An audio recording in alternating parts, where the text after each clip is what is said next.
রাজধানীর পুরান ঢাকায় জগন্নাথ বিশ্ববিদ্যালয়ের ছাত্রদল নেতা জোবায়েদ হোসেনকে নির্মমভাবে খুনের ঘটনায় অভিযুক্ত ছাত্রী ও তার সাবেক প্রেমিককে ঘিরে বেরিয়ে এসেছে চাঞ্চল্যকর প্রেমঘটিত তথ্য।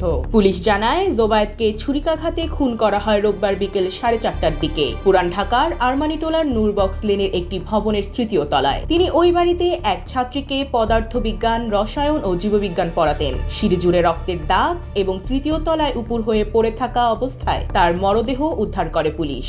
ঘটনার জের ধরে আটক ছাত্রী বর্ষাকে জিজ্ঞাসাবাদে উঠে আসে প্রেমঘটিত চাঞ্চল্যকর তথ্য।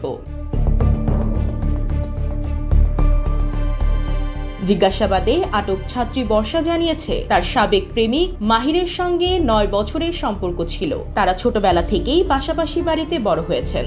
সম্প্রতি তাদের সম্পর্ক ভেঙে যায়। সম্পর্ক ভেঙে যাওয়ার পর তিনি জোবায়েদকে পছন্দ করার কথা মাহিরকে জানান। এতে ক্ষিপ্ত হয়ে মাহির তার এক বন্ধুকে নিয়ে পরিকল্পিতভাবে জোবায়েদকে খুন করে। তবে খুনের পরিকল্পনা বা বাস্তবায়ন সম্পর্কে কোনো তথ্য জানার কথা অস্বীকার করেছেন বর্ষা। পুলিশ আরও জানান, জিজ্ঞাসাবাদের সময় বর্ষা শান্ত ও নির্লিপ্ত ছিলেন। জীবন অবাক না করলে কে করবে? 28% মিল্ক ফ্যাটের অবাক করার সাথে ফ্রেশ মিল্ক পাউডার। জীবন অবাক করুক প্রতিদিন। কোনো অনুশোচনার ভার দেখা যায়নি। ঘটনার পেছনের সব দিক খতিয়ে দেখা হচ্ছে।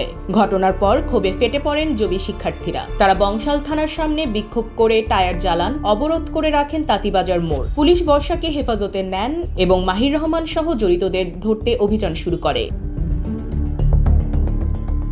পাশের ভবনে সিসিটিভি ফুটেজেও দেখা গেছে 2 যুবককে দৌড়ে পালাতে। অভিযুক্ত মাহির রহমান রাজধানীর বোরহানউদ্দিন কলেজের উন্মুক্ত বিশ্ববিদ্যালয়ে পড়াশোনা করেন। তিনি নূরবক্স লেনের এলাকাতেই থাকেন। নিহত জোবায়েদ হোসেন ছিলেন জগন্নাথ বিশ্ববিদ্যালয়ের পরিসংখ্যান বিভাগের শিক্ষার্থী এবং ছাত্রদলের আহ্বায়ক কমিটির সদস্য।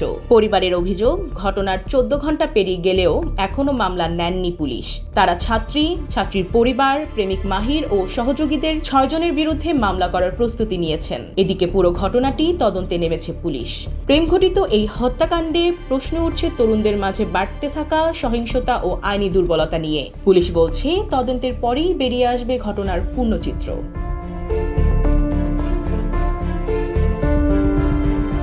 ডেস্ক রিপোর্ট, জয় দিন।